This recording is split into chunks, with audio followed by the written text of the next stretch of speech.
Today, I want to talk about something that doesn't get nearly enough attention when we are planning our European adventures, and that's hotel rooms.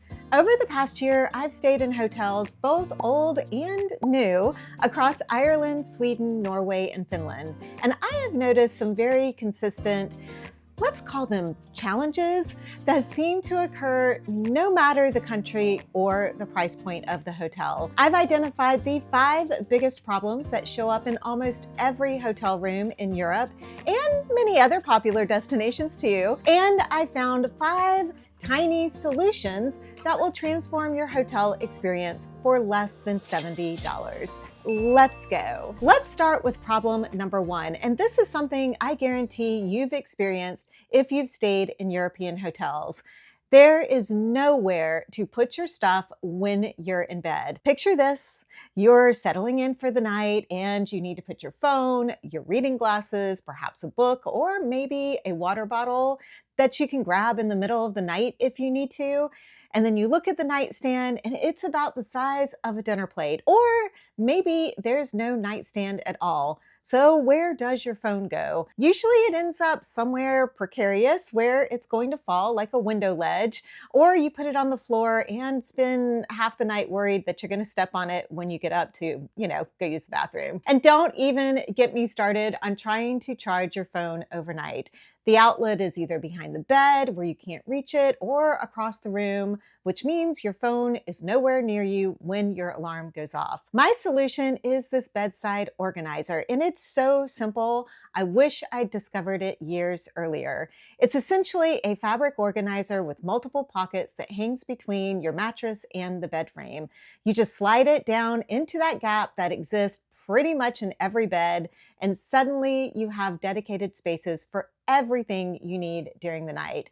Phone goes in one pocket, glasses in another, a water bottle can fit in the larger pocket. There's even space for a book, your travel journal, or whatever else you might want to have nearby. But here's a key detail. I specifically got mine in this bright pink red color because when you're packing up to leave your hotel, there's no way you're going to forget this brightly colored thing hanging off of your bed. I've lost way too many black or white travel accessories over the years by accidentally leaving them behind because they blend in way too well. This particular organizer cost only $8 and it packs down flat. It's absolutely transformative for hotel stays. Everything you need for the night is organized and within reach. You never have to worry about your phone disappearing into the void between the bed and the nightstand, if there even is one. Problem number 2, the outlet situation, or really the lack of outlets situation. Here's what I've realized after staying in everything from a converted castle in Ireland to a former prison in Helsinki. European accommodations, especially ones that are close to all the areas we tourists want to see, are often housed in buildings that are hundreds of years old, designed long before anyone could have imagined we'd need to charge multiple electronic devices every single night. That castle in Ireland, it was built in the 1600s. The prison in Helsinki was constructed in the 1800s. These places were retrofitted with electrical systems decades or maybe even centuries after they were originally built, which explains why you'll find outlets in the most bizarre locations, behind immovable furniture, maybe near the ceiling, or sometimes even hidden behind the curtains near like a heater or something. The people who originally designed these buildings were thinking about things like candles and oil lamps, not smartphones, cameras, laptops, and power banks.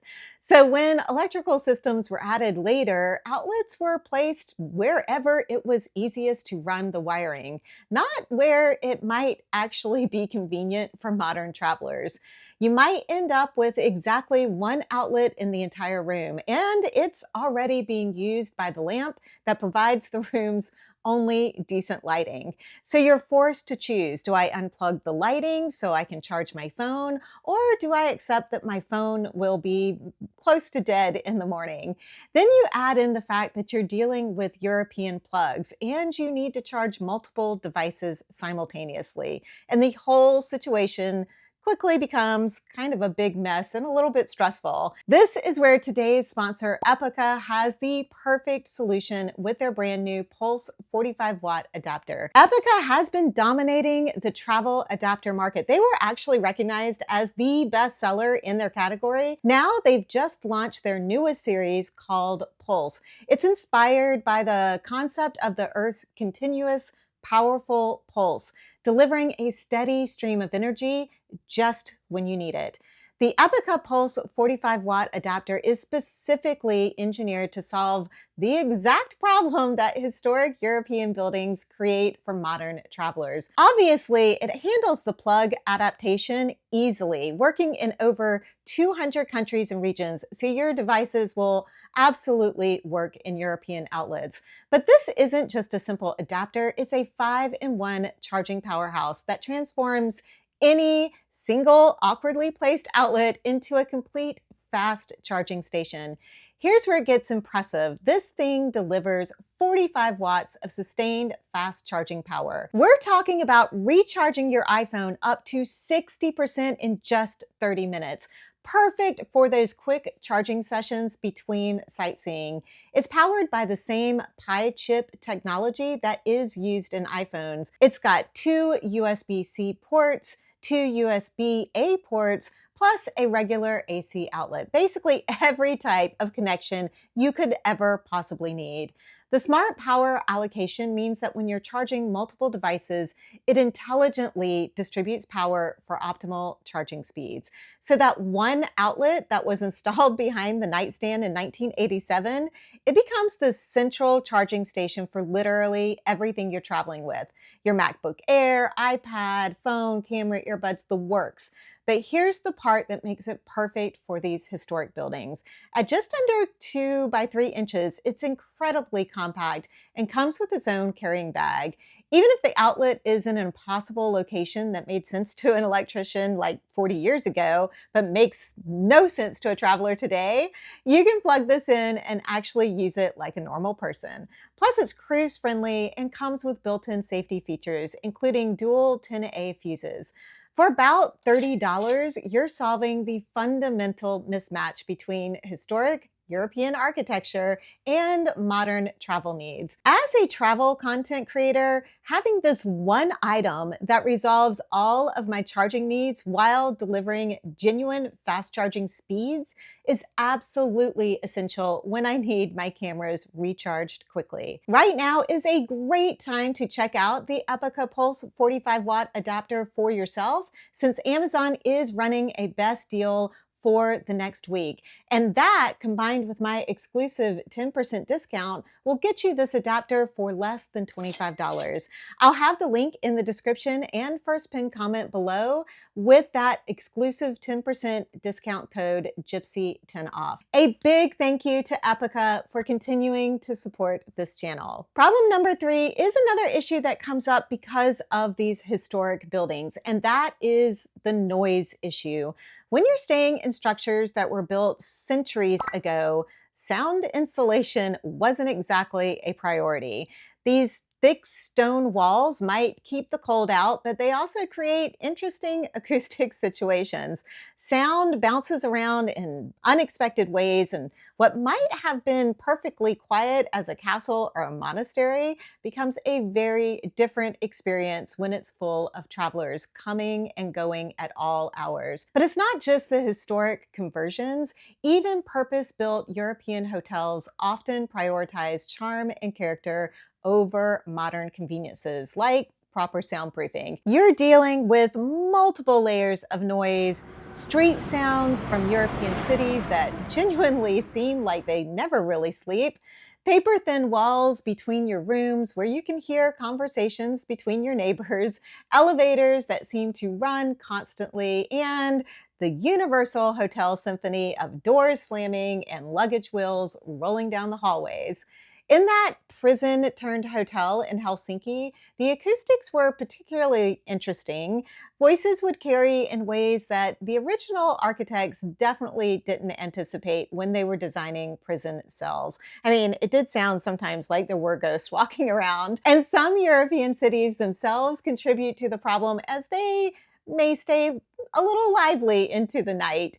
When you're already trying to manage jet lag and sleeping in an unfamiliar bed, the last thing you need is to be kept awake by this constant soundtrack of strange noises. This tiny little noise machine has genuinely saved my sleep on countless trips. Look at how small this thing is. It's smaller than my palm, but produces the perfect, consistent white noise to mask most of these acoustic challenges. It has several sound options: white noise, brown noise, even some nature sounds. But I personally like to stick with the brown noise, as that's my favorite at covering all of those unexpected night noises. Things like doors slamming or people talking in the hallway just kind of fade into the background. The battery easily lasts through for about 2 or 3 nights, and it charges with a standard USB cable. So it works perfectly with that Epica adapter we just talked about. You don't need it very loud, just enough to create a consistent sound buffer that makes your brain stop focusing on every little noise that those old buildings just seem to amplify. For about $20, this device has probably saved me hours of lost sleep across dozens of stays in historic European accommodations.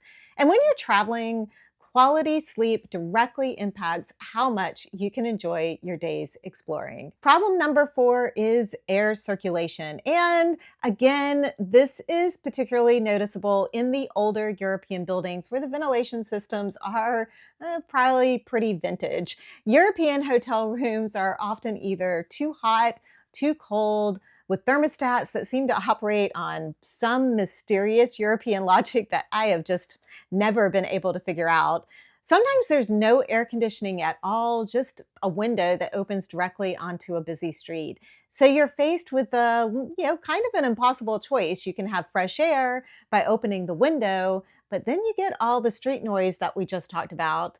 Or you can have quiet, but then you're stuck in a stuffy, uncomfortable room. And this can be the case whether you're traveling in winter or summer. The room we had in Rovaniemi in December was extremely hot and stuffy. So we had to keep opening the window, even though it was in sub-zero temperatures outside. This rechargeable portable fan has been a complete game changer for stuffy hotel rooms. And I wish I had brought it with me to Finland. It's small enough to pack easily, but it moves enough air to make a real difference in room comfort. I can position it to blow directly toward me on the bed for sleeping. It has multiple speed settings, and it's quiet enough that it won't interfere with sleep, especially when you pair it with that noise machine. What I particularly love about this model is that it's incredibly versatile. It has a built-in flashlight, which is actually perfect for hotel rooms where you can never find the light switches in the dark. It can fold down flat for packing or stand upright on any surface.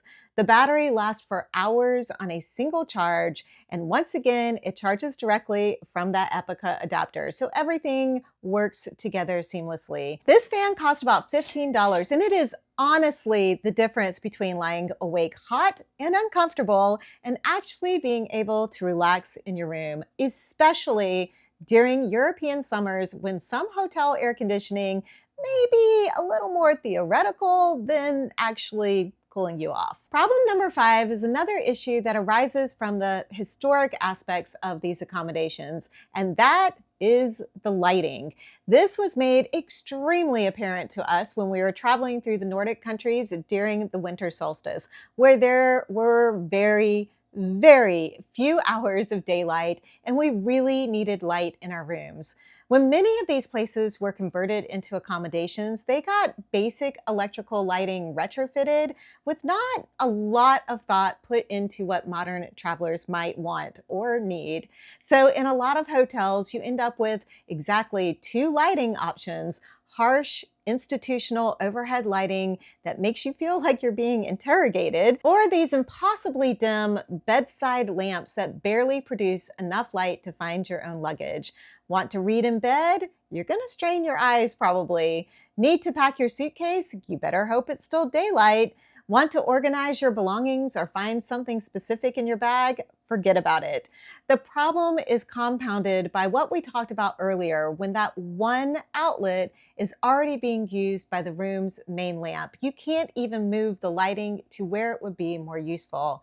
This little reading light solves that problem in such a simple way. It clips onto literally anything: the headboard, a book, the edge of your suitcase, even that bedside organizer that we talked about earlier. It has a flexible neck so you can direct the light exactly where you need it to go, and it produces bright, focused light that's perfect for tasks, but not so harsh that it's uncomfortable. Plus, since it's USB rechargeable, it also, again, works perfectly with that Epica adapter that's already solving all of your charging problems. I use this for reading in bed, for packing in dimly lit rooms, even as a work light when I need to get these videos edited. It creates this perfect little pool of focused light exactly where you need it, when you need it.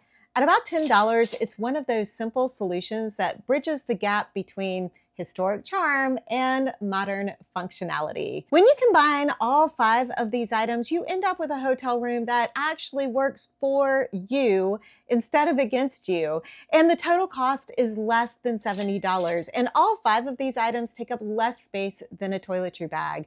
The return on investment is immediate: better sleep, more comfort, less frustration, and the peace of mind that comes from knowing you can make any accommodation work for you. I'm curious, what are some items or maybe even some routines that you include in your travels to make your accommodations more comfortable? Let us know down in the comments below. And obviously, it has taken me several trips to learn these hotel travel tips I've shared today. But if you want to learn more from my travel mistakes over the past 40 years, check out this video next. Thank you so much for choosing to watch this video today. I hope you have safe and wonderful travels.